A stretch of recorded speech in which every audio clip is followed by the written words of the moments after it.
the stream. Make sure that that's doing what it's supposed to. It's currently not.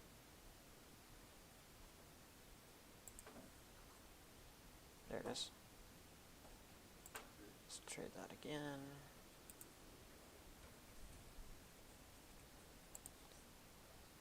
There we go. All right.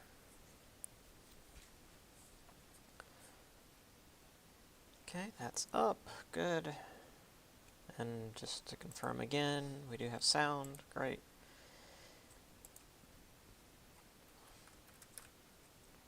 Oop. Okay.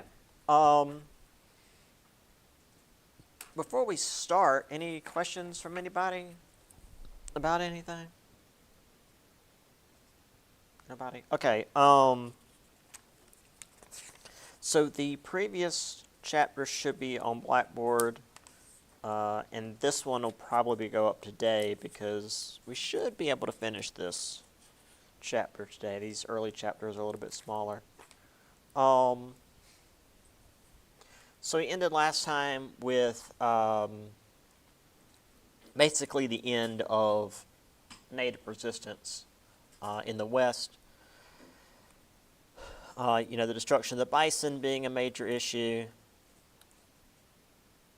the Dawes Act and the destruction of native civilization in order to assimilate them, and then, of course, the final bit of resistance being the, battle, more like the massacre at Wounded Knee.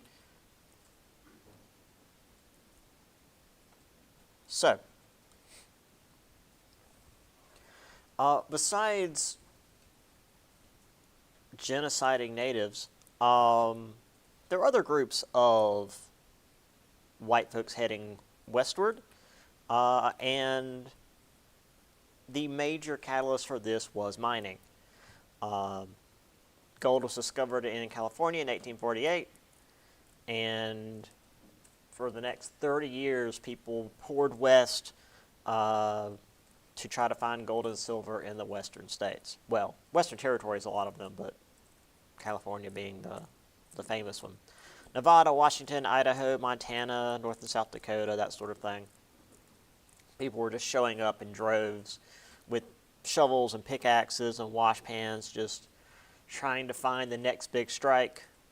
The Comstock lode, which was in Nevada, had $350 million worth of silver, and I don't remember if that's like $350 million of 1800s money or today, but either way, that's a substantial single vein of silver.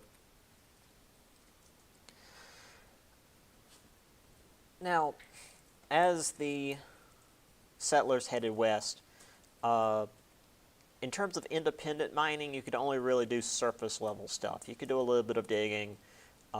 Sometimes people would use cave systems and whatnot to try to get further underground, but if you do too much digging down there, you end up with a collapse, and it's not a good way to go.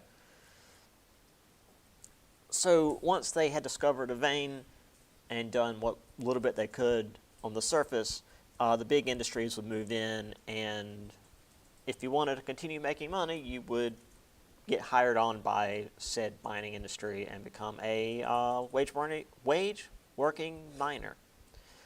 And about half of the folks that headed west, or at least came to that region, were foreign-born, either from Mexico or China. There's a big group of Chinese immigrants to the west, which we already mentioned a little bit with the Transcontinental Railroad, but we'll talk more about that at the end of the chapter. So they made about $4 a day, which back then was better than you could make farming. But there wasn't really, commuting. You lived at the mine. So these boom towns that popped up around the mines often were more expensive to live in, but again, you couldn't really live far away or you wouldn't be able to go to work. So while they made decent money, they often ended up spending it all in the town just to, you know, pay rent and for food. Also, it sucked mining. Sometimes the shafts would reach over 100 degrees Fahrenheit. They'd run into pockets of gas that would kill you. That's where the canary in the coal mine comes from, because you could hit. Oftentimes that would be like methane. It's something you don't really smell, but you could start getting confused and sleepy, and then you die. Canaries being much smaller, and also the way birds' lungs work. If you ever take a little bit more advanced biology courses, they go into detail. But basically, a bird's lung and heart are connected in a much more efficient way than ours are, which also means if a bird breathes in toxic gas, it kills them very quickly. So they'd have canaries, you know, in little bird cages with them, and if the canary drop, it's like, we got to get out of here. We've hit something. We've hit something bad. Also, fires underground, which is horrifying. I mean, you're in what's essentially pitch black darkness, because obviously they didn't have electric lights. They had whatever little lanterns they brought with them, and suddenly everything's on fire, and that's going to suck up the oxygen in there real quick. And sometimes they would hit pockets of water underground, because, I mean, there's plenty of water just underground. And in these cases, the water would be scalding hot and, like, you know, melt your face off. Not a good way to go. So needless to say, mining was a dangerous business. I mean, and it still is. Mining still supremely sucks. So not making a whole lot of money and very potentially dying doing this led to many miners to organize. Obviously, mining companies weren't too keen on their workers being paid more or having safe conditions. Safe conditions meaning, A, it's expensive because you have to make sure that the mines are safe. And then also, typically, if you're going to be working more carefully to not die, you're not going to be working as quickly. And that's going to hurt the bottom line of these mining companies. We're going to have basically an entire chapter about union organization in America. So at this point, rather than the miners going on strike and the companies talking to them and figuring out a middle ground, they would just bring in the National Guard or militia and break the strike or just start shooting people. There's a whole thing here on the East Coast about like mining strikes in West Virginia where the militia, or it might have been the Pinkertons, which are just like hired mercenaries, they went by an encampment on a train and just had like machine guns on the train and started shooting into the encampment. These strikes were serious. It wasn't like the recent writer strike in Hollywood, where people were on the street for months demonstrating. They would get shot back then, which again we'll get more into after this first test, because the next chapter isn't quite to unions yet, but after that we'll get into them. So here's some of the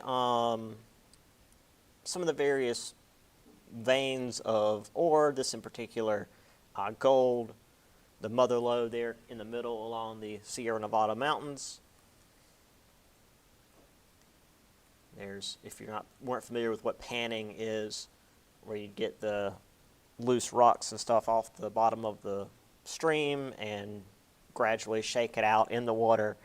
And since gold is heavier, it'll sink to the bottom, and hopefully, if you're doing it right, you'll end up with some specks of gold in your pan when you've washed away all the rocks and dirt and silt and stuff. And then they would have like these sluice gates that were just essentially bigger versions of that, where they take the dirt from the mines, or at least the surface digging, and gradually run it along here that would shake out the impurities, and if you were lucky, you'd get a little bit of gold out of it. Here again, it's just another one from a better angle. And then after that, they'd join the companies and work down in the mines, and some of them were a bit more haunted by the process than others. I've got is it in this class? No, I think it's my European history class. There's an image of coal miners, and they are significantly dirtier than these guys because, I mean, it's coal mining. And also there's like a mule back there with him, and the mule looks like he's been to war. It looks terrible. And you've got these various boom towns cropping up, which we'll talk more about in a minute. And then, of course, the strikers. This might be Homestead. We'll specifically talk about the Homestead strike later. It's one of the bigger ones. So living in these towns, obviously the majority of the mining workers were men, but women headed west in pretty large numbers as well. Story County, Nevada, which is right in the middle of the Comstock lode. So Story County was a good use of what's the word I'm looking for? It was a good measuring stick for what was going on in these boom towns, because it was right in the middle of one of the richest resources. They had a census in 1875. About half the population was female, which, again, you think of Westerns, it's usually just like a bunch of dudes getting in fights in bars and getting shot in the street. But it wasn't quite that cut and dry. Most women were working in the boarding houses, hotels, etc., which, that was where people typically lived. Prostitution, which was legal at the time, made up the single largest employment because, well, you typically got a lot of unmarried men, so it was certainly in high demand. And it paid better, but it was also pretty dangerous because, again, you've got these miners that are oftentimes drunk, and even if not drunk, they're probably not in a good place mentally from working in the mines all day. And as the gold and silver depleted, the towns were abandoned, forming the ghost towns you often see in the West. Again, we're using census data here. Virginia City, Nevada, which I think was in Story County. And yes, I am now now that I'm looking at it, I do see that I wrote Story Country. It's supposed to be county. I've got a lot of little typos here because these were done very much at the last minute when I made them the first time. Anyway, Virginia City, Nevada, the number of prostitutes was down by half by 1880. So, again, that being the largest employment, I guess you could say, of women, and women being half of the city's population, considering that went down by half, shows how quickly the town was being deserted. So once the gold and silver became harder to find, they moved on to mining copper, lead, and zinc. But just like before, usually you'd have independent prospectors going out and finding the veins, and then the corporations moving in to take over. Occasionally you'd get what were known as wildcat miners, just independent folks attempting to mine on their own, and again, that was usually extremely dangerous, even compared to the nearly assured death, I should say, of working a regular mining job. because you had even less protections when you were working on your own. It's like, I sure hope these timbers work. They might collapse and everybody dies. So by the end of the 19th century, we had the Amalgamated Copper Company and the American Smelting and Refining Company that were mostly in charge of the mining business out west. So much like today, you start with a bunch of small companies, and eventually you just have like one or two big companies that buy everything up. Back then, though, they didn't even bother like pretending like they weren't the same company. It is kind of horrifying when you look into some of the stuff today of how much is actually owned by a single company. Obviously, Disney's the easy one to point fingers at, but like most food is like one or two companies. You know, from potato chips and soft drinks to like meat packing. It's one or two companies that own all of it, even if they have different brand names. It's all under the same thing. It's pretty wild. Now, some towns actually weren't completely abandoned, Butte, Montana being one.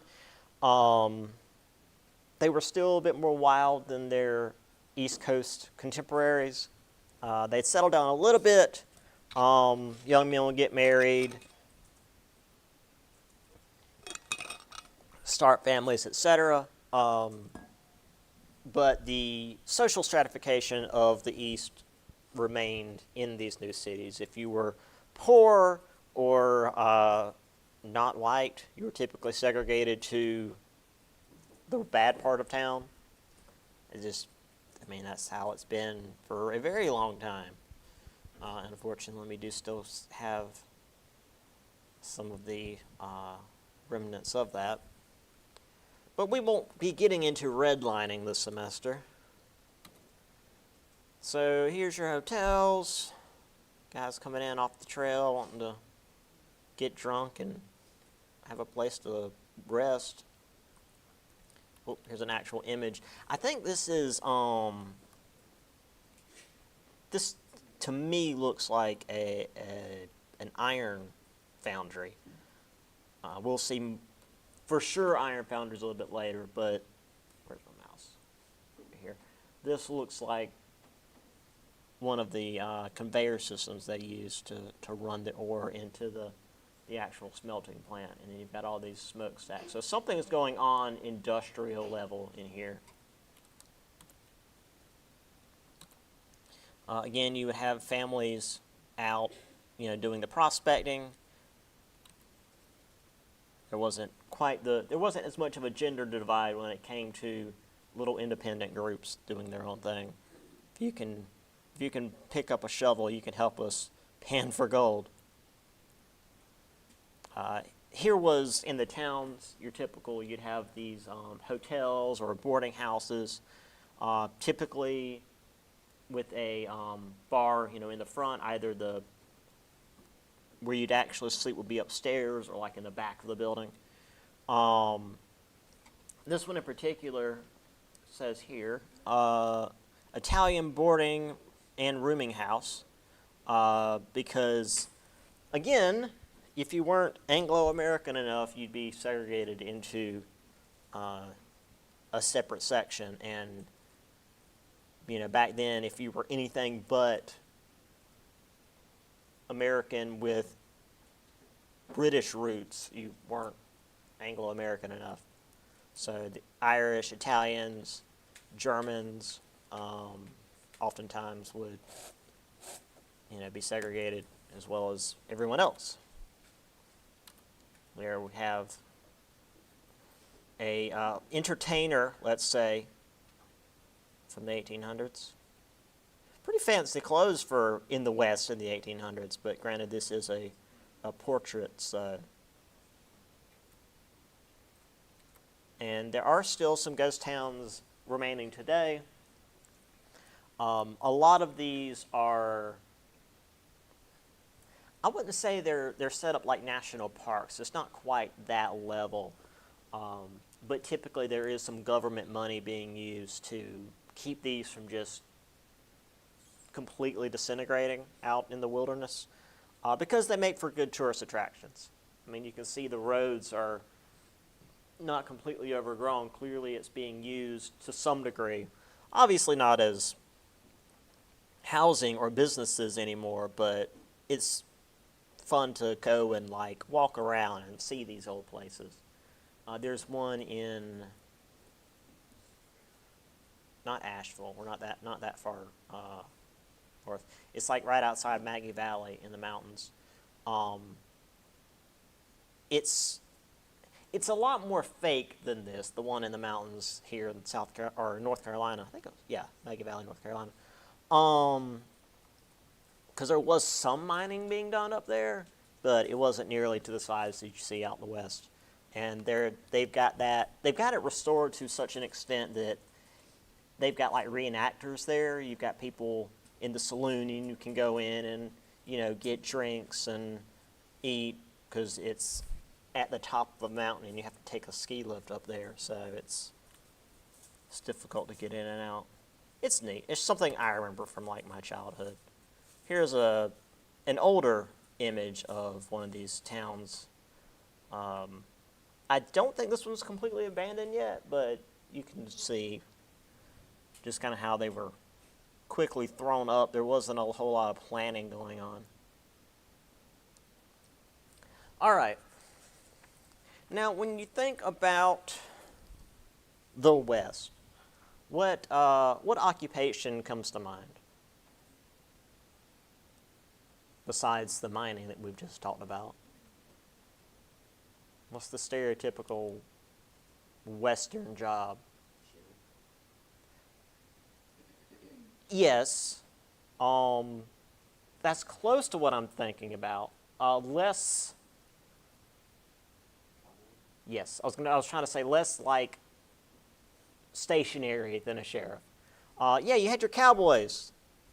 That was the thing. It's not completely made up. Granted, a lot of what we do see today, although I say today, it's mostly my parents watching shows from like the 50s. But being a cowboy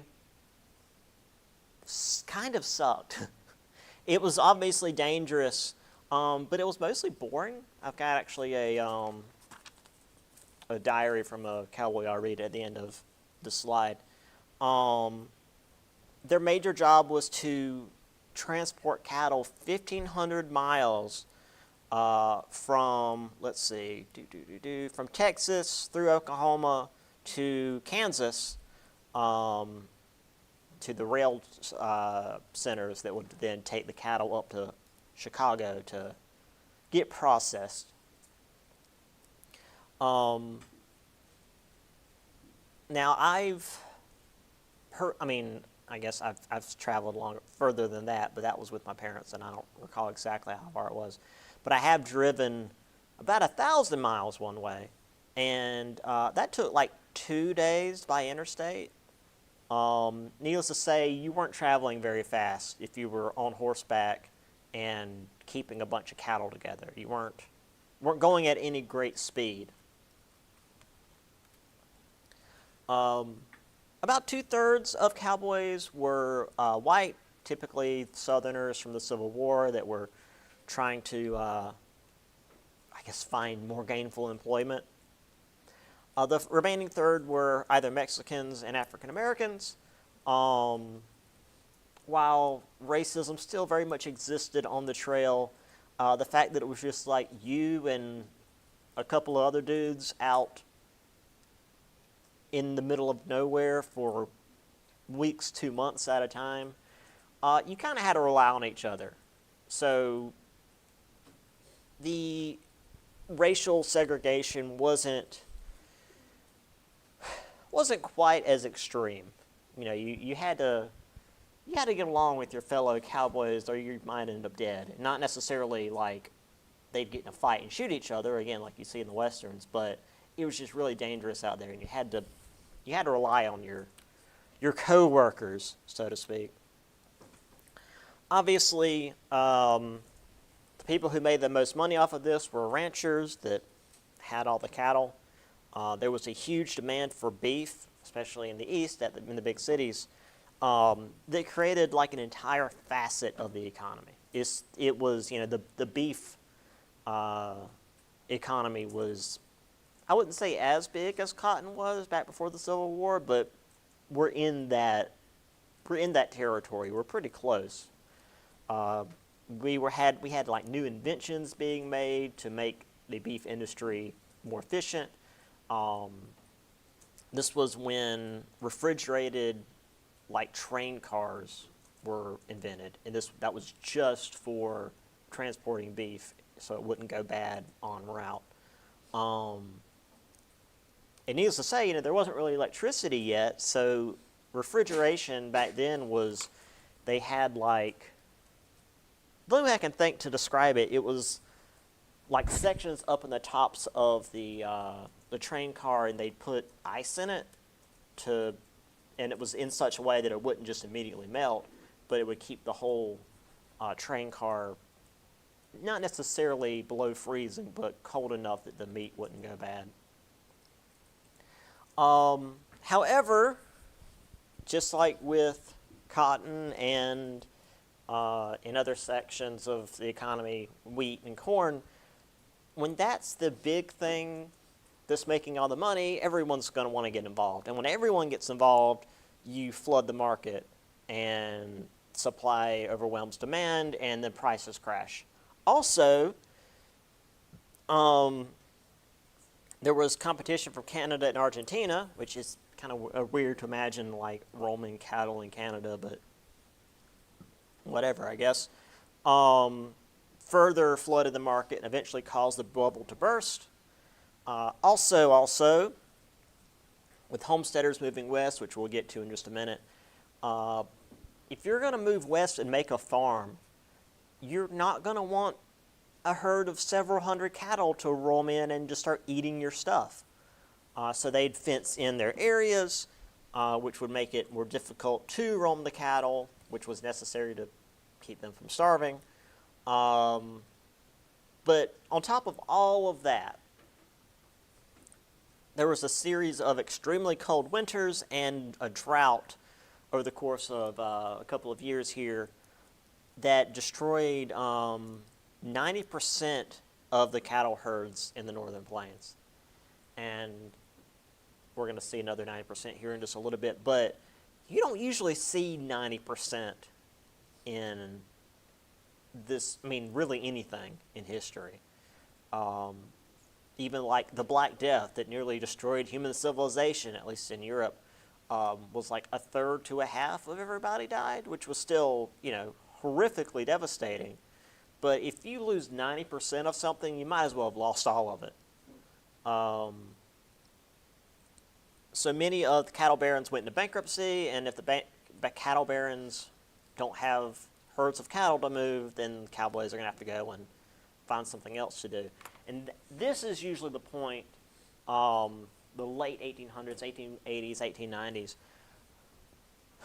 This really small period is where you usually get most like cowboy stories, where these guys are no longer able to do the job that they had been doing all their lives, and they're kind of out trying to make ends meet, oftentimes getting desperate, and oftentimes resorting to crime to survive. So this is the gunslingers era.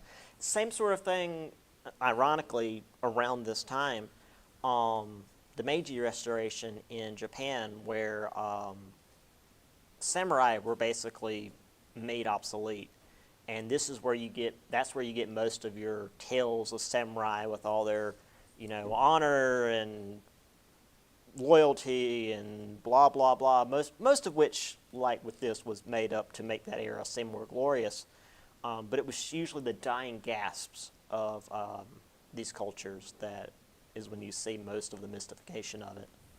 It's kind of interesting, and again, weird that it happened within a few decades of one another. The 1800s was a really interesting time worldwide. Like this period, actually, again, 1880s, is when Germany became a thing. When Germany went from a bunch of little independent states to close to the Germany we see today. which further causes issues. But we'll get to that later, which is to say in another class. But the 1800s were a big deal. So here we have your typical group of cowboys. Again, it was more than just like 2 or 3 dudes, but still not very many guys, and you had to rely on each other. So here we have, let's see, what's that? 1, 2, 3, 4, 5, 6. That might be another one here. 7, 8, 9, 10, 11. 11 or 12. So about a dozen cowboys, give or take, for a lot of cattle. And this is just part of the herd. I think this image might be, it's a little bit better as far as giving you the size. The herds were in the hundreds, often in the thousands. And if you know anything about cattle, while typically if you can get a group or a portion of the group to go one way, the rest will follow because they're herd animals, you will occasionally get ones that are either really, really stupid or really, really stubborn. Oftentimes both. My family, we have a little farm out in Timminsville, and we don't have nearly this many cows, obviously. We've got like maybe a dozen, and they're still more of a pain in the ass than anything else. Because again, they're both stubborn and kind of stupid. And if one decides it's going to go one way and it's made up its mind, that's it. And worse, doing all this, it wasn't in any kind of enclosed area. What just happened?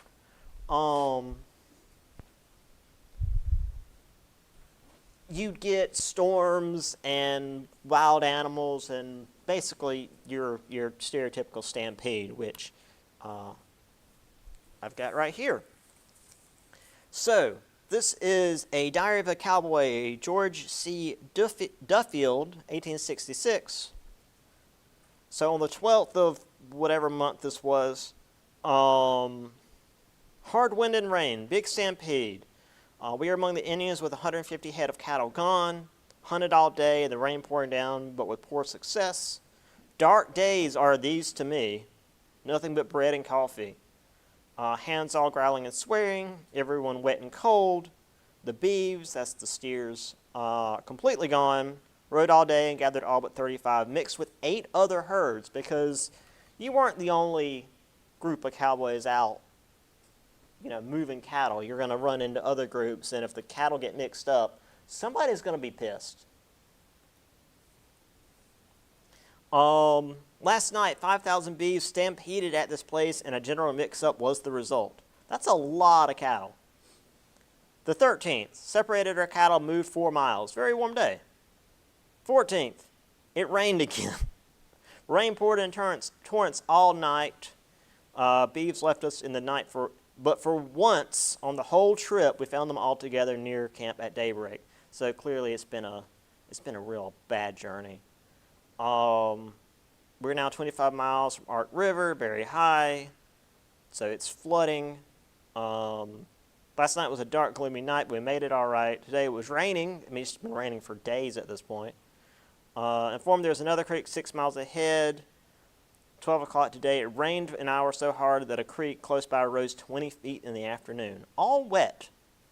Yeah, it was a pretty garbage job.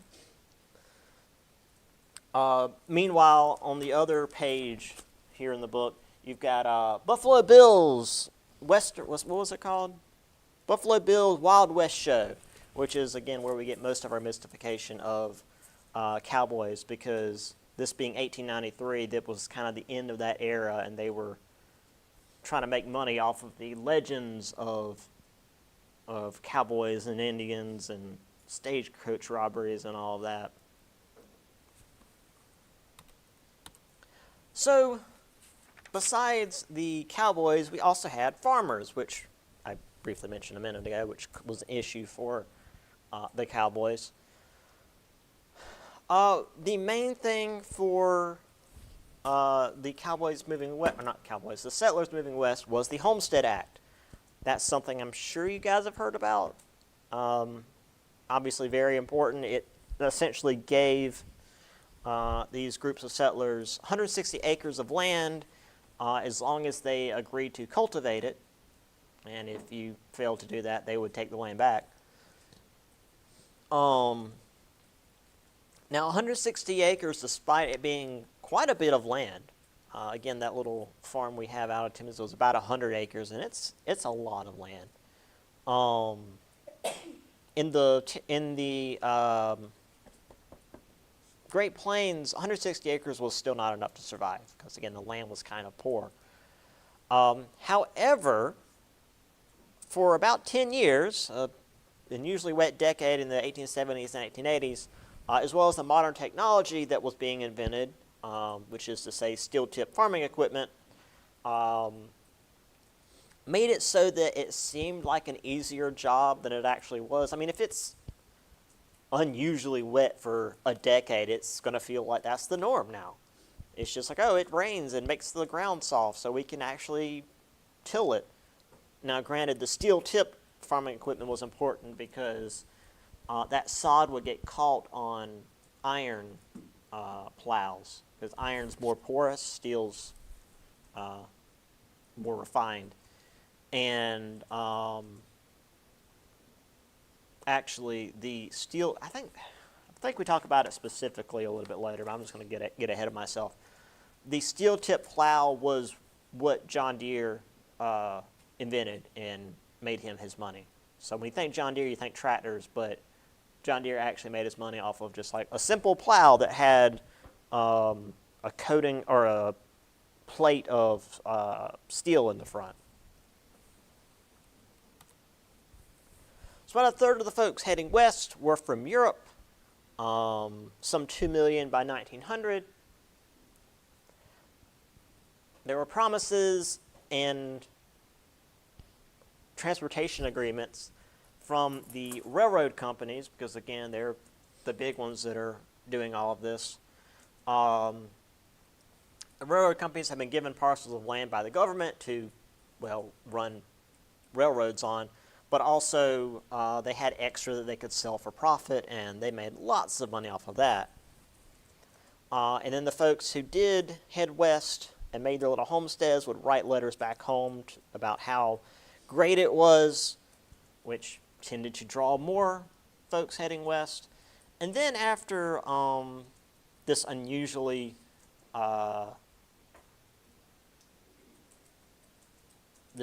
rainy decade or so, harsh winter storms and droughts ended up causing many of these small farms to fail. And just to end here, well, not end, there's one more thing. But just like with the mining towns, a lot of the people heading west were women. There were large numbers that were single women. They weren't part of like a family group that went west on their own and made their claims. I've got an image here in just a minute that's also the one in the book of a group of sisters that just headed west and made their own homesteads. There was a push for partial women's suffrage in Kansas in 1884, which eventually passed in 1887. Partial suffrage meaning they could vote in local and I think maybe state elections, but not like on the national level. But it was more rights than women had anywhere else in the United States. So weird to think Kansas was like ahead of people on things.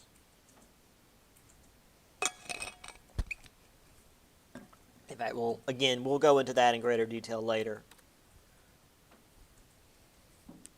Once again, farming being the major job of the folks heading west, cash crops like wheat and corn were the main thing you grew.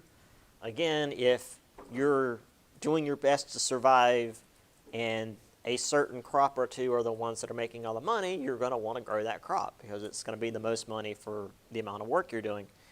Of course, with everyone growing wheat and corn, the market gets flooded and prices crash, and you can't just like decide in the middle of the year, oh, we're going to change from wheat and corn to something else. It's too late. And this caused a lot of farmers to have to sell their land, which was later consolidated by big corporations, and a lot of these independent homesteads disappeared. So we have our, why don't you do that? At covered wagons.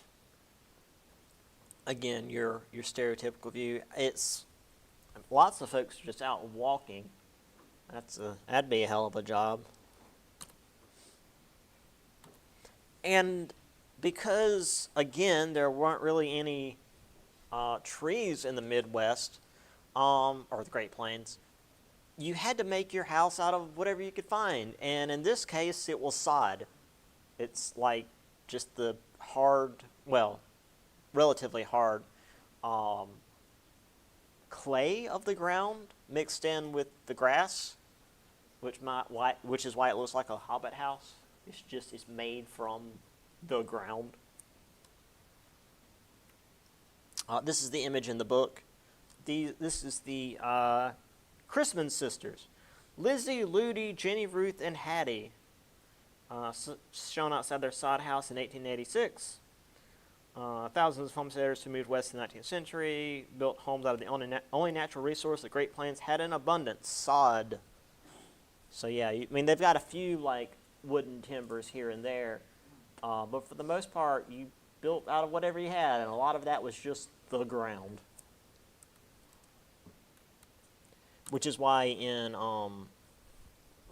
places like Ireland and Scotland, you see a lot of stuff made out of stone, because a lot of areas were deforested very, very quickly. So the people didn't have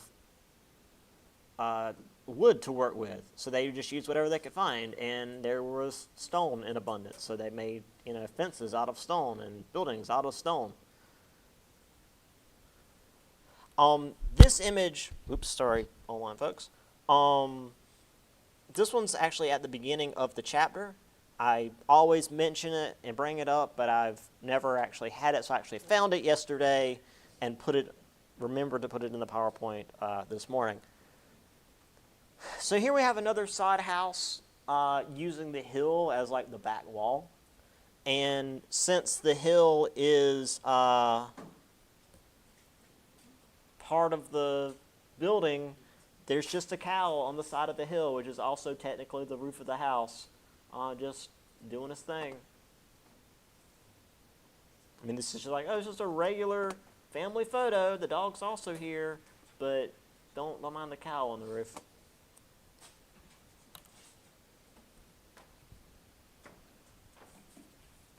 All right. I'm going to remember to ask you guys,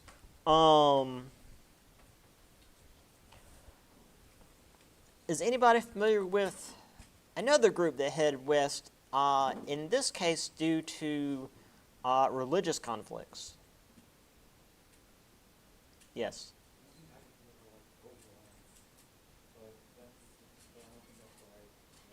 Mm-mm.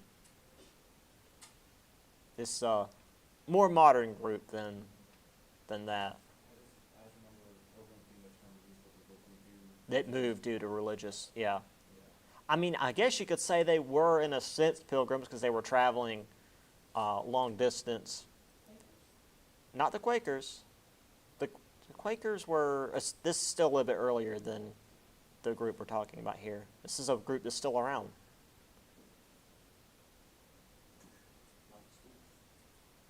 Well, that's a lot of groups.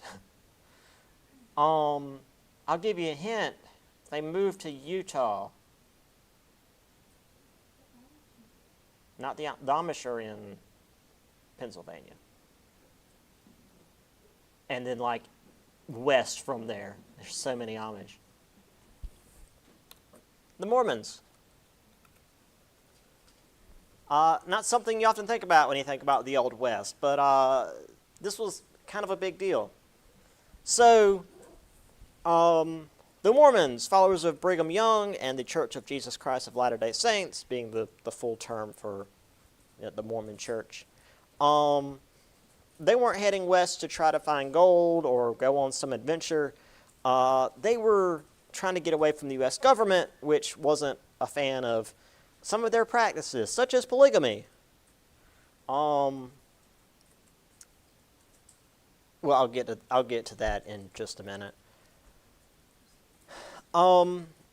Mormons, as a group, tended to be more communal with their view of land ownership. You typically just like lived in a big group. Nobody really owned the land, except for like the church leaders, but we'll get to that later. For the most part, they got along with the Native Americans as they moved west.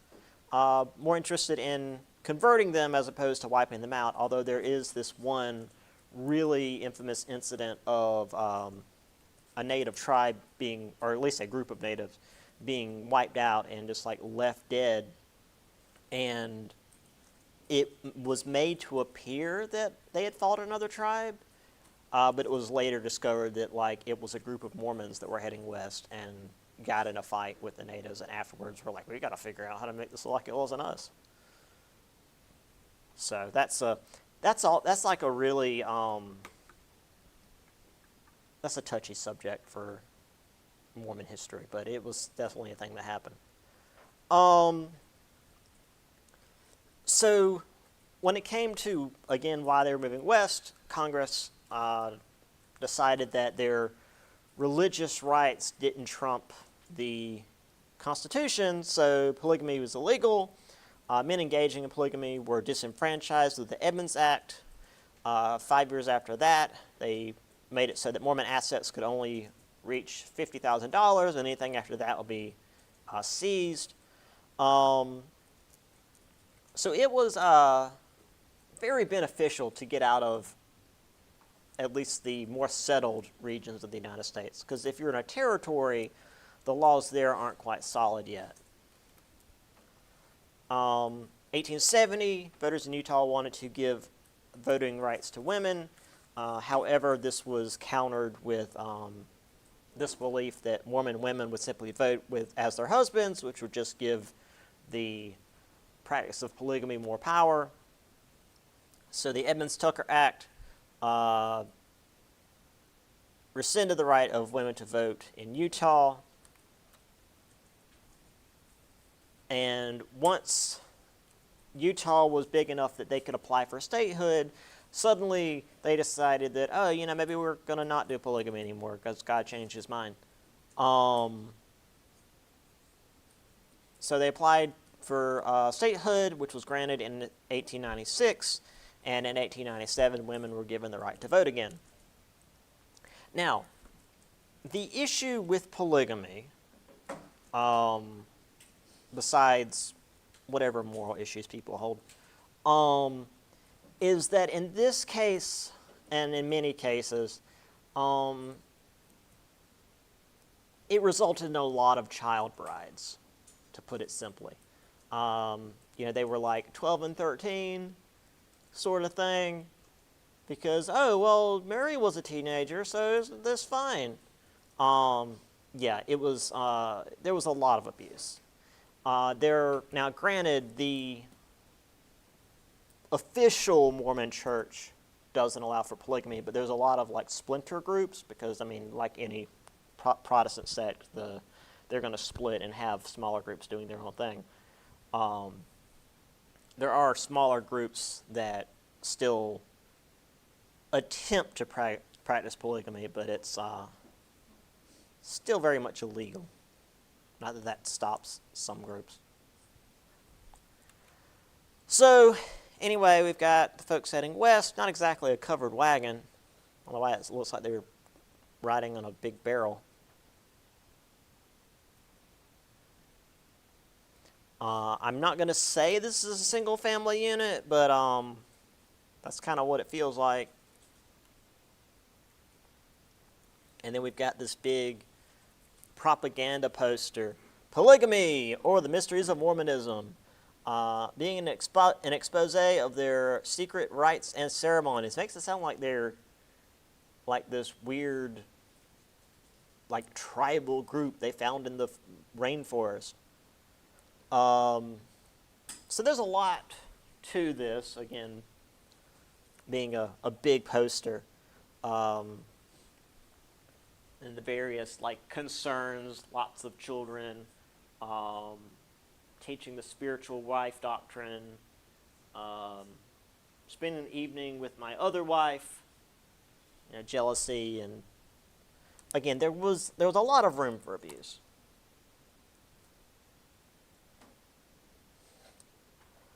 So another group in the West that definitely got a raw deal, the Californios. We briefly mentioned them at the beginning of the chapter. They were descendants of the Spanish and then eventually Mexican folks that had been in the West since well before Jamestown ever existed. And after the Spanish-American War, which was the Treaty of Guadalupe Hidalgo, and America took a lot of land from Mexico. Supposedly it was just over Texas, but then it ended up being, so we're going to take California and everything in between too. There was a promise of property rights and citizenship for the Mexican Americans, because you're not going to just evacuate the entire Southwest. However, over the next several decades, land was taken from Mexican Americans in a variety of underhanded ways. Politicians, lawyers, a foreign miners tax, which is a hell of a thing to put on people who have been living there for hundreds of years, but not like the American government hadn't done that before. So by the end of the 19th century, 2/3 of the land that had originally belonged to Californios was now in the hands of Anglo-Americans. Some of these folks weren't going to take this lying down, however. What is happening with the lights today?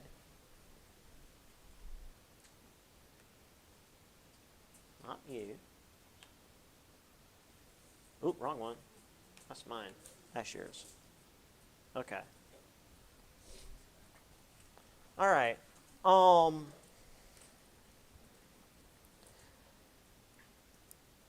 So when Anglo ranchers were forcing them off their land near Las Vegas, yes, I again typoed that. My brain's saying New Vegas. They joined together with a rancher named Juan Jose Herrera, created a band of masked riders known as the Las Garras Blancas, which white caps. Burned Anglo fences, barns, haystacks, homes, and railroad ties, just trying to make it more difficult for Anglo-Americans to move west. But they were moving in such great numbers that by 1900, the Spanish-speaking populace was further disenfranchised because, of American exceptionalism. So here we have Herrera and his boys. I think those were his brothers specifically. I guess Herrera is the one standing up. Although, man, these two guys look a lot alike. I would say they're definitely related. So here we have some propaganda. Wanted, Las Garras Blancas, ignorance, injustice. How dare they break fences and burn stuff that we've stolen from them.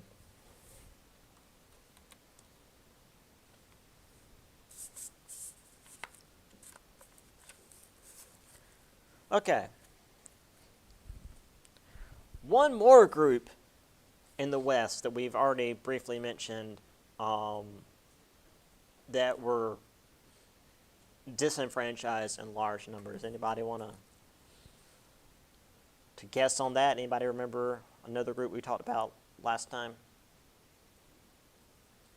that were not Anglo-Americans?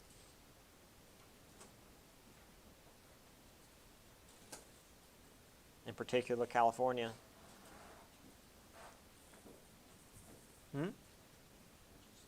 A group of people in the West that were mistreated due to not being Anglo-Americans. And they were there in large numbers. We talked about them when it came to building projects, in particular the Transcontinental Railroad.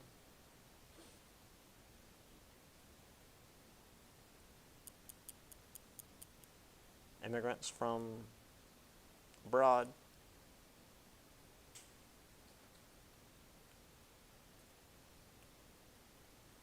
Well, that's why we're here. The Chinese. There was a lot of Chinese immigrants in the West, due in large part to the chaos and economic collapse of the Opium Wars. I say here the British Opium Wars. Granted, the first one was all Britain. The second one, we were involved. In short, let's flood China with opium and wreck their economy. And then when they try to fight back, which is to say getting rid of the opium, we go to war with them because we want to take all their stuff. And again, Britain did it initially, and then Britain, France, Germany, I think Italy was there too. Japan was as well, and then also America went in and like carved up pieces of China for our own benefit. It was exceedingly bad for the regular folks there. This resulted in a decade-long peasant rebellion, and peasant rebellions, especially in China, where again they're in the, I guess they were like the hundreds of millions back then. Just whole swaths of the countryside would be alight with fire. Not great. So people trying to get out headed to Australia, Hawaii, Latin America, and of course the U.S. I'll read this from the book. One man recounted hardships that drove him to immigrate. Sometimes we went hungry for days. My mother and I would go over the harvested rice fields of the peasants to pick the grains they dropped. We had only salt and water to eat with the rice. If you're going into rice fields after they've been harvested, looking for just like some stuff that had been dropped on the ground to try to not starve to death, I'd say you're in a pretty bad place.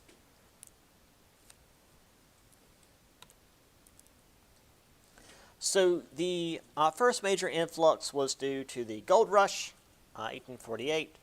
And then as far as more stable employment, we had, of course, the Transcontinental Railroad.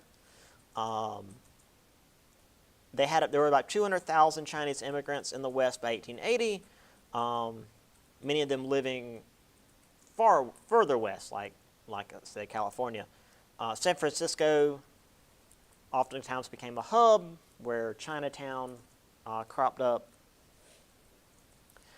And as I mentioned, things were not great for Chinese immigrants. While at first they came over and were able to do gold mining and build the railroad, which was pretty stable employment, once the economy started to slump, there needed to be a scapegoat. And of course, let's blame the immigrants who have barely any rights and also are willing to do the jobs no one else wants to do. How dare they want to do the jobs no one else wants to do, or be willing to do the jobs no one else wants to do.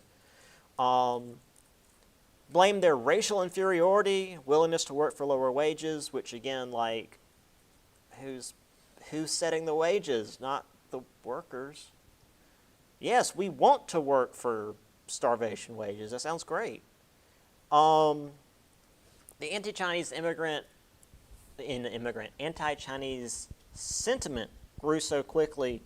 The Workmen's Party of California was created, which was essentially just anti-Chinese.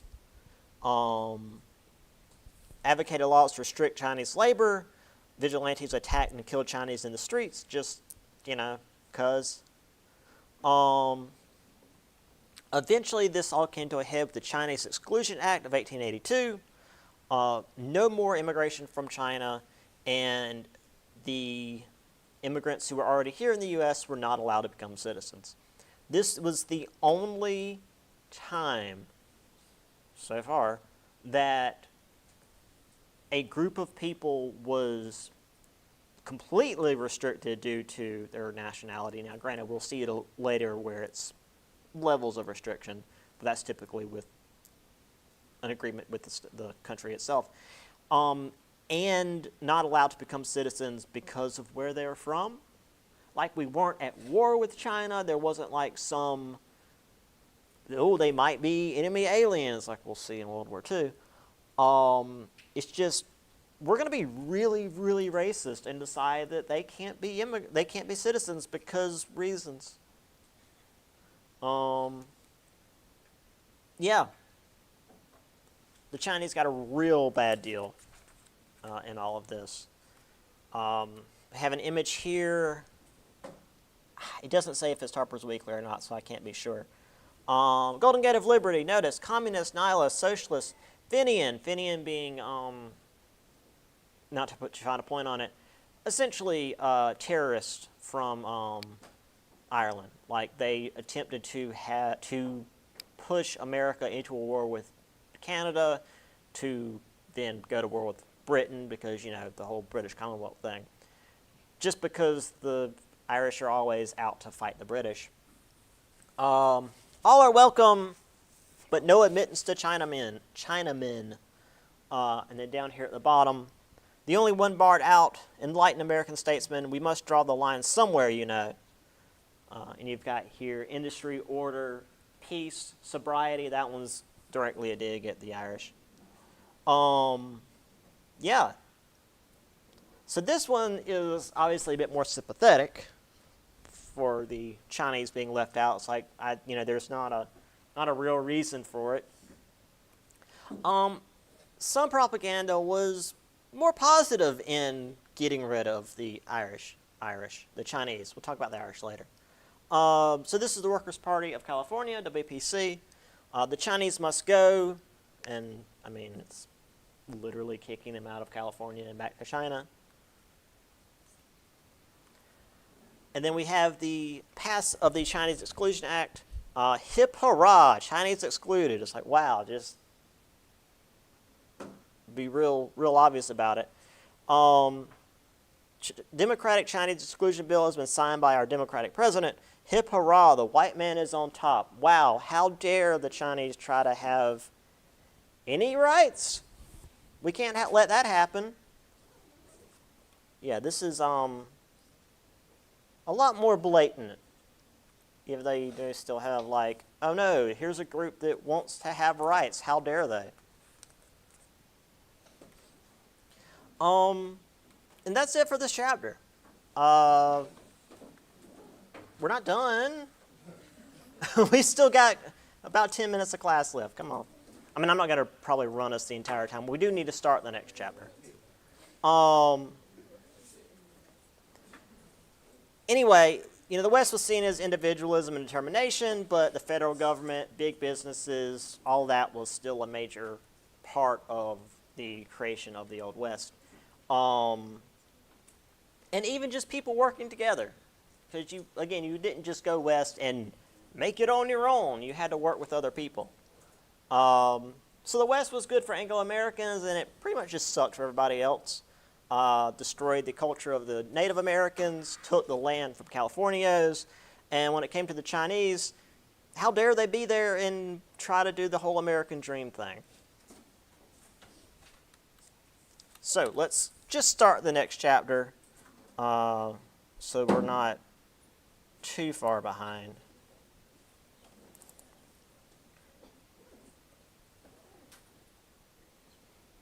Okay. So chapter 16 is industry.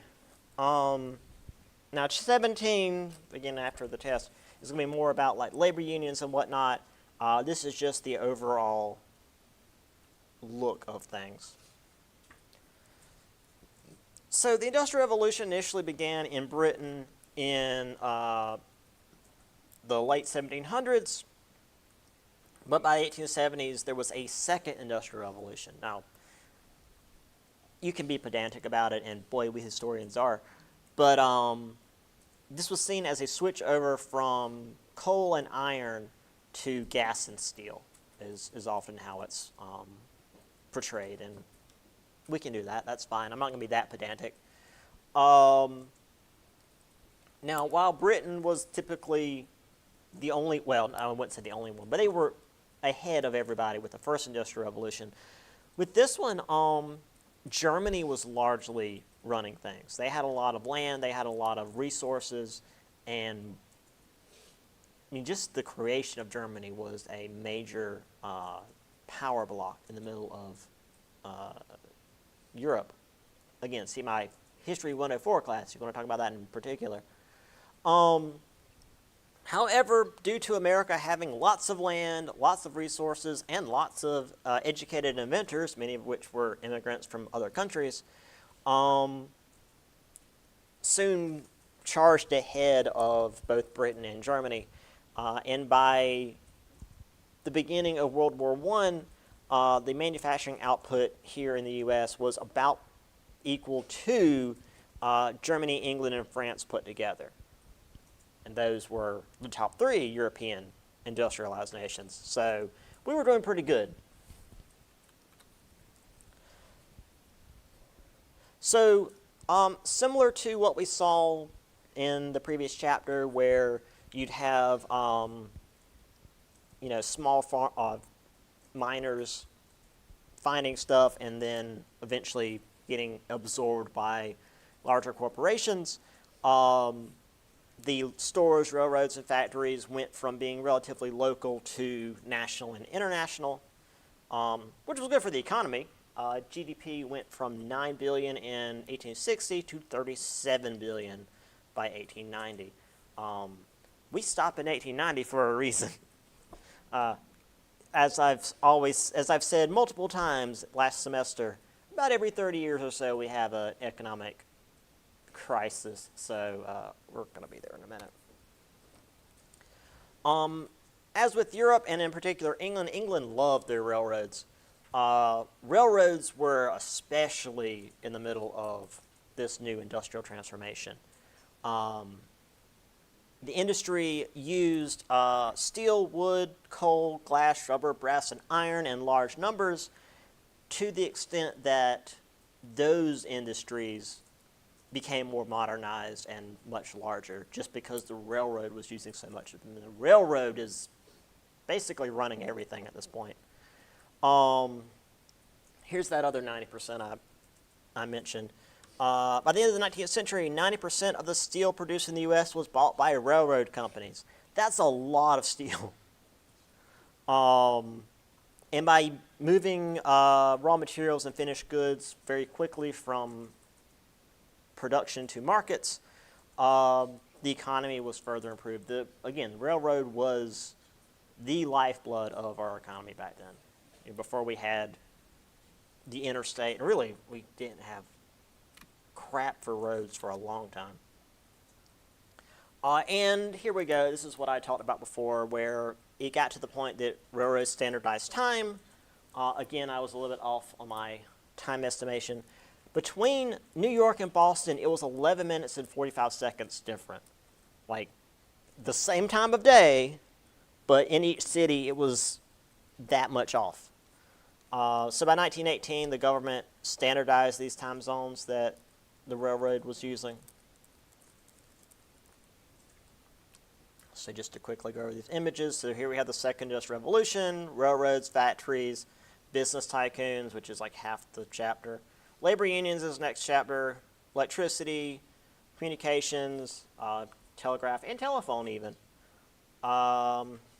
Industrial workers, not great for them. Steel and oil. Oh yeah, no safety measures.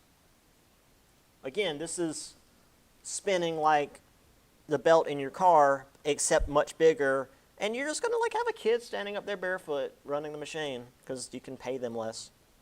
And also, like if they get their arm caught in it, it's a smaller arm, so it's easier to go through the machine. There's Promontory Point, Utah. Just a steel yard. And look, this one has more than 5 pixels. Okay, that's it. I got ahead of myself in the other class. There's a lot of inventions to talk about, but we'll do that next time. See See y'all Monday. Have to think about what day it is.